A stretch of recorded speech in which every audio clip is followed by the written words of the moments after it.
Hi there everybody, Michael Valenti here with the School of Self-Defense in Indianapolis, and today I'm making a video responding to one of my viewers who asked a very simple question.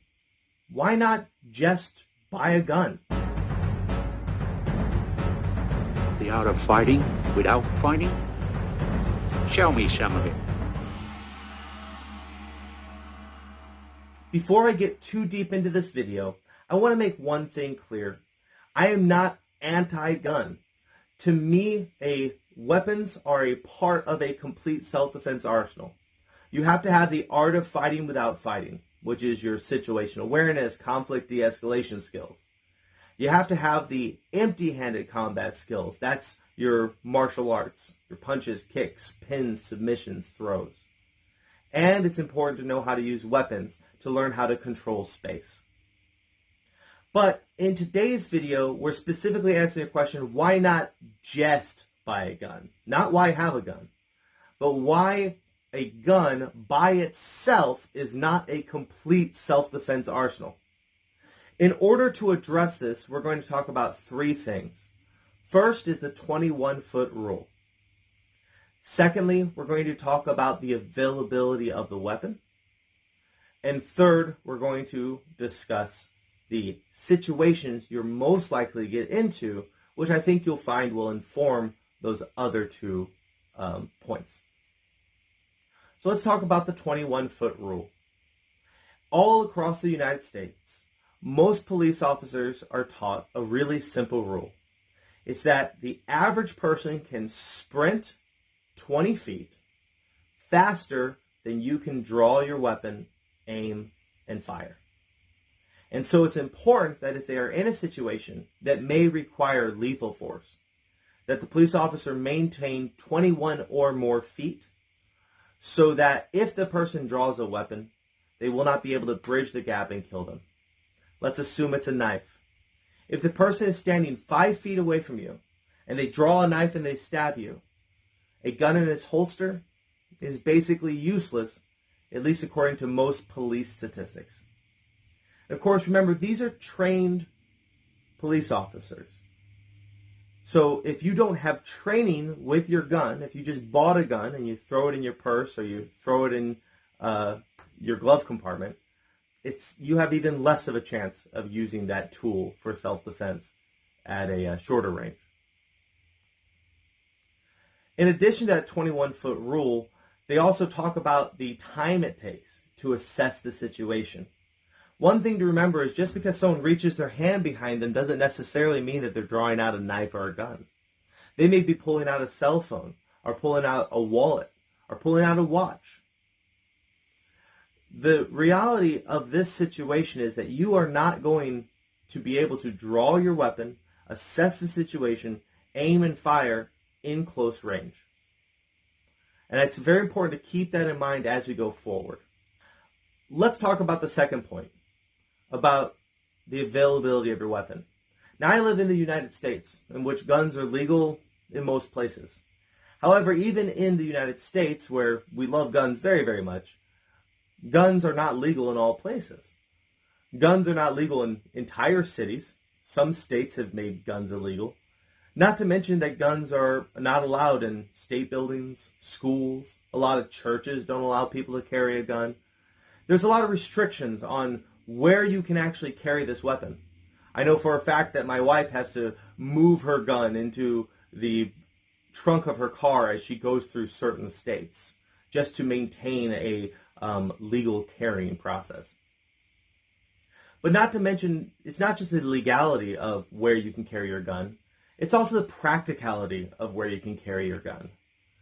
You have to think about, do you have your gun when you're at home sitting staring at the TV? If you got into an argument with your husband, would you have your gun on you? If you're at a family gathering and your uncle gets a little bit too drunk and decides he's going to get handsy with you, do you have your gun? What about at the office? Are you even allowed to carry your gun at the office? The thing is that a weapon is something that, in order for it to be self-defense, has to be on you. I've had many friends who live by the idea that their gun will keep them safe. However, I will ask them randomly, hey, do you have your gun on you right now? And they won't. because they're somewhere comfortable. They're somewhere where they didn't feel like they needed their gun, which brings me very cleanly into my third point. If you think of self-defense as someone jumping out of the bushes and attacking you, or someone hopping out from a car and trying to stab you, that is a situation people get into, but it's so rare that it makes the news. It's about 10% of self-defense situations happen in the so-called street. If you're talking about street fighting, maybe a gun's good. When we study the kind of attacks that women have to deal with, about 90% of the times that a woman is attacked, it's done someplace that they are very comfortable by someone who they know well. It's done by a husband. It's done by a roommate. It's done by a boyfriend who doesn't know that no means no. It's done in close quarters, a bedroom or a dorm room or anywhere inside the house. The ability to get that 21 feet is not an option. Let's talk about guys. Well, guys, generally speaking, you're most likely to be attacked by your friend or your son. Statistically, the vast majority of the time that someone is attacking another man, it's also someone they know well. That your buddy gets too drunk at a party and decides he's going to swing on you, or you go to confront your son about some drugs that you found, and he decides he's going to punch dad. Those are also situations in which your gun may not be on you, and to be frank, you probably don't want to use your gun in those situations. This is far more likely than someone jumping out at you at an ATM or someone jumping from behind a car to stab you. While these kind of assaults do happen, they are not the majority of self-defense. You'll never see the headline, "A man beats his wife," because that's not news. That happens every single day. And in order to prepare yourself for those kind of self-defense situations, a weapon isn't going to do you any good. So what's my final verdict on weapons? Because at the start of this video, I said that I think that they're a good part of self-defense, and then I just spent this entire time kind of tearing them down. I tear them down to make it clear that they are a part of self-defense and not complete self-defense.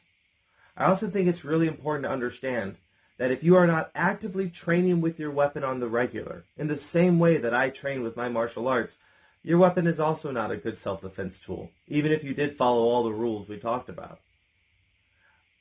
When we say the word martial art, I take the word very literal.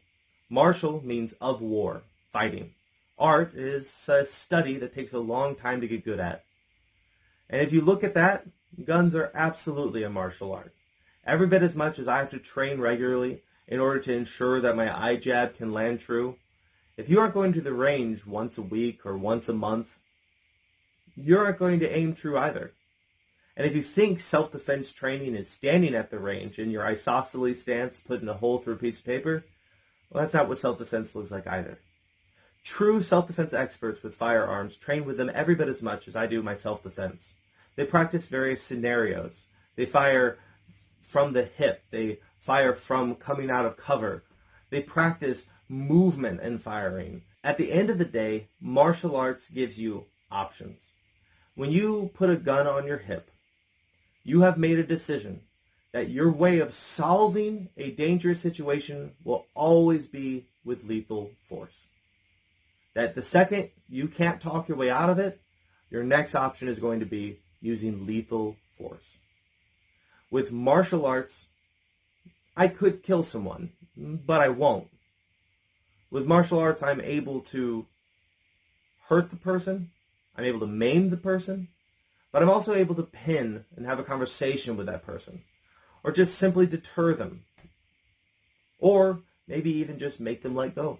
So I spent this whole video kind of trashing on guns, so one might think that I don't really like them. But the fact is, I think that they are an important part of self-defense. I just think it's important to understand that right when your kung fu stops working is when you need a gun. And at the range in which your gun is no longer valuable, it's really important to know some kung fu. So if you enjoy this kind of content and you'd like to see more of it, please be sure to hit the subscribe button and hit the little bell button. You guys know how to do the YouTube thing by now. Help support the channel. We're small and we need your support. If you're interested in training with me and you live in the Indianapolis area, all the information to take part in our classes that happen all week long is going to be on our website, theschoolofselfdefense.com. We also have an option to train with us via Zoom once a week for people who can't quite come to us. All you really need is a heavy bag, but even if you don't have a heavy bag, you can practice in the air to start and get a heavy bag later. So if you'd like to sign up for our Zoom classes, once again, that information is on our website, theschoolofselfdefense.com. So until next time, everybody, I'm Michael Valenti with the School of Self-Defense. Fight on.